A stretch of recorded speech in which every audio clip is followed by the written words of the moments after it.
School memories யாருக்கு தான் பிடிக்காது? அரைகுறையாக கிளம்பி பளிச்சுன்னு துவச்ச யூனிஃபார்மை போட்டுட்டு எண்ணெய் வச்சு தலை சீவிட்டு அம்மாட்ட திட்டு வாங்கி பிரேக்ஃபாஸ்ட்டு ஸ்கிப் பண்ணி ஸ்கூல் பஸ்ஸில் தூங்கி வலிஞ்சு கிளாஸ் ரூமில் போய் உக்காந்தா உன் ஃப்ரெண்டு வருவான். எதுக்கு சிரிக்கிறோன்னே தெரியாமல் மாற்றி மாற்றி சிரித்து செட்டில் ஆகிறதுக்குள்ளே மேம் புக்கை தூக்கிட்டு வந்துடுவாங்க.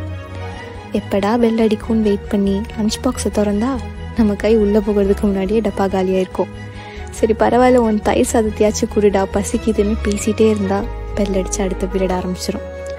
தூங்கி வரைஞ்சி கலாய்ச்சிக்கிட்டு திருட்டுத்தனமாக அசைன்மெண்ட் முடிச்சுட்டு மறைச்சி ஸ்நாக்ஸ் சாப்பிட்டுட்டு பேப்பர் பாலாக உருட்டி யார் மண்டையால் ஏதாவது அடிச்சுட்டு ஊசியில் பென் பென்சில் எரேசர் வரைக்கும் கடன் வாங்கிட்டு எப்படி 12 வருஷம் போச்சுன்னே தெரியல.